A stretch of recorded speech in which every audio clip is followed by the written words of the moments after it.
our Sergeant at Arms, Tequila Cogdell, Dwight Green, Mike Harris, there you are, Mike, Chris Moore, and also Hal Roach. And we do have some Senate pages here today. We have Gage Jackson from Dunn, North Carolina, sponsored by Senator Jarvis. Welcome, Gage.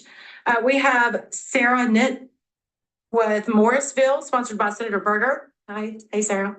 And we have Zoe Zhang from Chapel Hill, sponsored by Senator Meyer. Hi, welcome, and hopefully you will be entertained by today's meeting.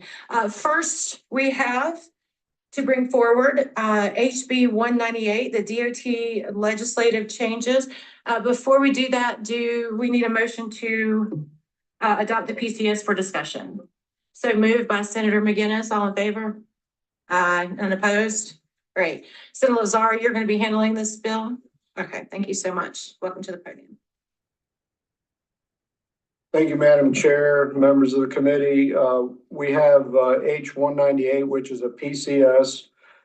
Before you, it's our biennial DOT agency bill. This is a PCS, and obviously it'll be for discussion only today, and we intend to hold the vote on this bill until our next meeting. I can go through it in depth, but basically I'm just going to do some highlights on what we're doing in this bill, and of course, we'll be available for any discussion after the meeting. As we enter into the bill, we had the removal of several duplicative and unnecessary reporting requirements that DOT has found to be cumbersome, and so we are repealing some of those reporting requirements because we have other reports that basically have the same data in them, and we don't need to create more work. We also have the creation of a pilot program for the progressive design build procurement method with an expansion of the construction manager general contractor pilot program. For progressive design build, the agency would be authorized up to 5 projects with a project cost of no more than $500 million on the progressive design build. And then for the CMGC, which is the construction manager portion, the authority will increase from 5 to 10 projects, with the project cap increasing from $500 million to $750 million.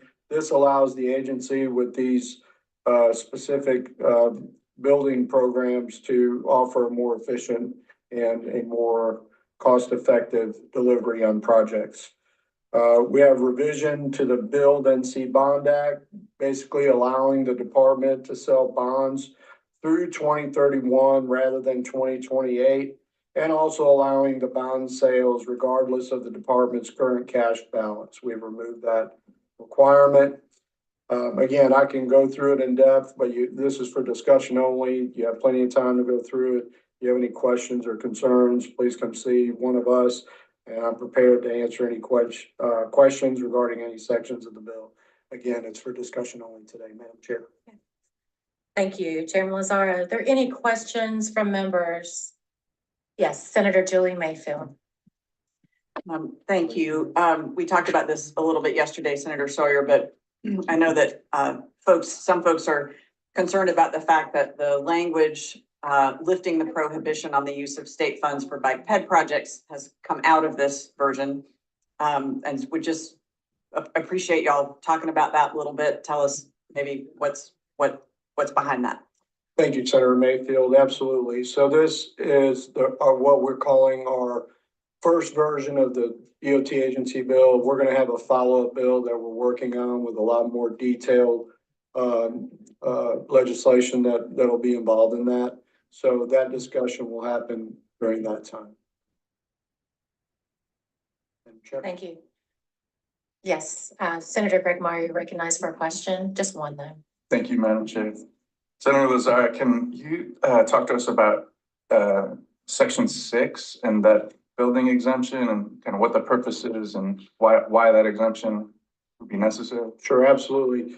This basically exempts DOT from DOA involvement. They'll have to follow the same procurement process on any facility that involves DMV and the Highway Patrol. for any future projects. They'll still have to follow the procurement process as defined. But basically it will not have DOA oversight. They'll have the oversight on this. These particular projects, we believe that it's just a more efficient process. Madam Chair, could I ask a follow-up question? Just one. I can't, no, you have the floor. Go ahead. Thank you. Senator Lazar, was DOA consulted in this process? I believe DOA has been aware of this language. We've been talking about it for some time. Is that it? Thank you. Senator Woodard, you're recognized for a question. I'll give you more than one. Follow up on Senator Meyer's question. Did DOT request this language or the Highway Patrol? This is a DOT requested language and a House provision. So why, follow up. So why do these projects merit exemption when others wouldn't necessarily? Apparently they've been having some difficulties, and again, we'd be glad to, talk about this offline, but, based on other projects that they've had to deal with, that they feel they can deliver a more efficient and less costly project with DOT oversight rather than DOA. Well, Sure. Follow up. I'd be happy to have a conversation offline, but I think it would be some benefit to the committee understanding this. Again, I just rather want than to, offline. absolutely, I just want to emphasize that this is a House provision that we are in agreement with. Madam Chair? Sure. Yes. Senator Woodard, are you finished? Did you need any follow-ups? Before I recognize Senator Meyer. Well,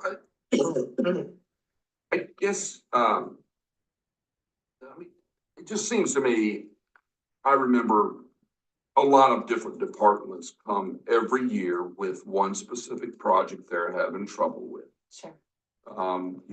Ag had a problem a few years ago. I think McKinnis remembers this when there was some shed they were trying to build, cover something. And every time it seems to me a department has a problem with the project, instead of working out the problem at DOA, they come here for us to fix the problem they're having with DOA. Those of you in ag know, once again, we're getting into meddling a little bit.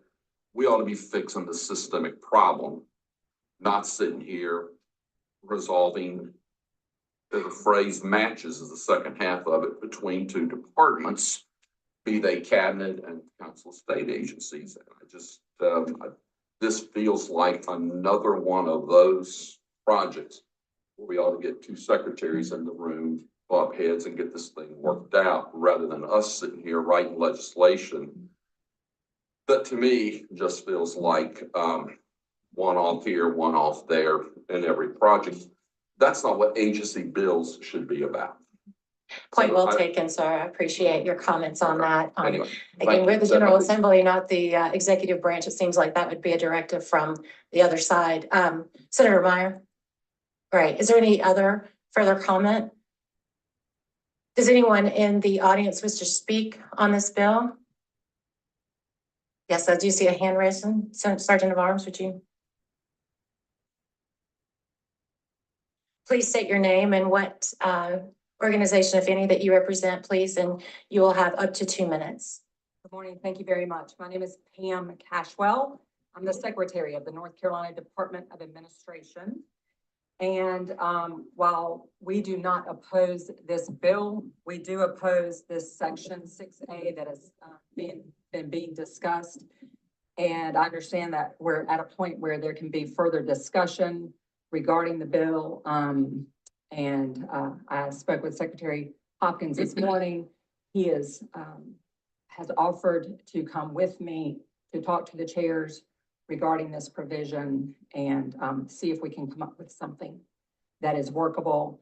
I think that anytime you carve out a full exemption to one of the many functions of the Department of Administration, whether it be motor fleet, mail service, procurement, whatever it is, you open up the door for every agency to say, me too.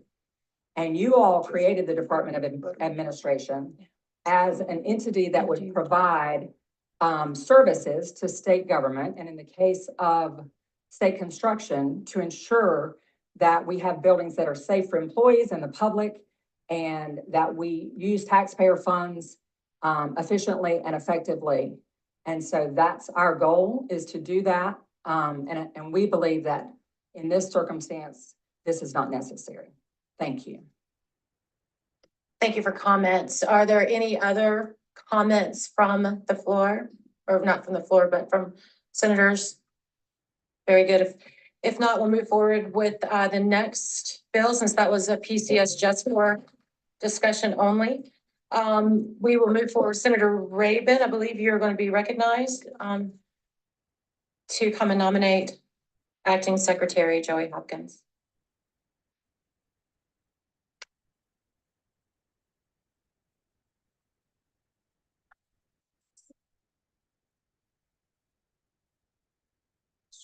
Chairman Rabin, you're recognized.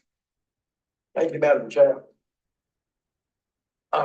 Members of the committee, I'm here to present a resolution relating to the appointment of Secretary of Nomination and Confirmation of Joey Hopkins as Secretary of Transportation. Mr. Hopkins came before the committee, had a very good interview, very lengthy interview, and he was found to be quite well qualified, and everyone on the committee seemed to be happy with doing this. I would ask for your support in this resolution. We'd like to see him put in on a permanent basis. And with that, Madam Chair, that is the request, and that is what's going on. Thank you, Chairman. Thank you so much. Opening up the committee for any discussion as to the bill in front of you. Silence. Madam Chair. Yes, we have Chairman Lazar recognized. Thank you, Madam Chair, and I too, at the appropriate time, want to move for favorable, but I found that the Oversight Committee on the nomination, Chairman Hopkins did an excellent job answering very difficult questions, and I've had the opportunity to work with him now for some time, and we would like to see him continue in that role. Thank you for your comments. Senator Woodard's recognized. Here, here. All right, guys. So on that, Senator Lazara recommends adoption of Senate Resolution 768 with a referral to Senate nominations or Senate rules. I think that would be referral to Senate rules. Senate to Senate rules. All in favor, say aye. Any opposed? Motion carries. Madam Chair, Sir. let the record show there's unanimous vote. Yes, sir. Thank you so much, Chairman McGinnis, and thank you, sir. I appreciate that. All right, well, the guinea pig from the House, please come up. No, I'm kidding. Representative Gillespie is here to present his bill, House Bill 593. Welcome to Senate. Thank you. Madam Chair, Yes. I have an amendment. Oh, yes, sorry. Forgive me for that, Representative Gillespie. At this time, Senator Lazar is recognized for an amendment. Thank you, Madam Chair. The amendment basically is updating the date to December 1, 2023 and substituting it with December 1, 2024. Thank you. Any questions or comments about the amendment as proposed by Senator Lazara? All in favor to amend the bill, say aye. Any opposed? Thank you. Now it's time for Representative Gillespie to take the podium. Thank you, Madam Chairwoman. Good afternoon, committee members. House Bill 593 pertains to a specific portion of a road in Senator Corbin in my district. The language on this bill is a collaborative effort between Senator Corbin's office, my office, North Carolina Highway Patrol, local law enforcement, both county and city, as well as city and county leaders, as well as EMS directors. All this bill does is take existing penalties on existing segment of road and increase those penalties to deter the use, this illegal use on this specific piece of road. This piece of road was built using primitive equipment. It's straight off rock on one side and straight up on the other. And as trucks have grown to get larger and larger, it's become a problem, and they literally get stuck in the gorge. And then you can imagine what it's like to get a 53-foot truck unstuck. Thank you. I stand for any questions. Thank you, Representative Gillespie. Does the committee have any questions for him? Senator Moffett is recognized, and then Senator Rabin. Thank you, Madam Chair. Representative Gillespie, is this section of the road marked? Is there enough notification to, the truck driving community that they shouldn't be going in that direction with the truck that long? That's a great question. I appreciate that question. On one end of the road, there's a substantial amount of signage that has been displaced along with flashing lights. On the other end of the entrance to this, there's actually a truck turnaround bill. So you go through the flashing lights, the huge signs that tells you not to go, it provides you a place to turn around.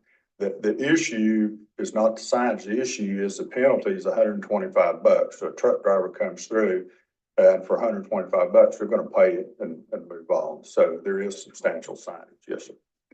Senator Moffett, do you have a follow-up? I do. Yes, Sure. thank you. We have the same problem up in the Bear Walla community in the northern part of Henderson County. The problem, and I've had to back a lot of tractor trailers down that mountain because they get stuck. But GPS sends them in that direction. Do you know if there's going to be any effort to coordinate with the GPS providers to add an additional layer of alert to these drivers for this section of the road? Representative Gillespie. Again, thank you for that question. We have brought in the GPS providers as well as national trucking companies and got their input into this bill and encouraged them to pay attention to this because these fines now for a fully loaded truck at capacity will go from $125 to $6,000. So we've encouraged them to pay attention to this. I could imagine no greater encouragement. Senator Moffett, does that finish your questioning? It does. It's an excellent bill, and at the appropriate time, I'd like to offer a favorable. Thank you, Senator Moffett. Senator Rabin. Thank you, Madam Chair. I was just gonna move for a favorable, but I have a little story to tell you. Yes, sir. I love it. I always love your stories. When there was a schooling and we only had dirt roads in Columbus County, we had a very prosperous farmer. His name was Mr. Heck Lovett. And when Mr. Heck would talk to you, he was not educated at all. He had no schooling. He talked to you, he doesn't button your shirt and he's buttoning it back. And he called my father professor. There was a stop sign at US 74 and US 76 in Chadron. And Mr. Heck ran it, and he was tight as a tick, thinking he was a truck driver. He was in a hurry to get to tobacco market or something. And the trooper stopped him, and he had to pay a fine of $15, which greatly hurt Mr. Heck. And I remember him telling my father, he said, "Professor, I learned to read today." S-T-O-P. The truck drivers will learn to read.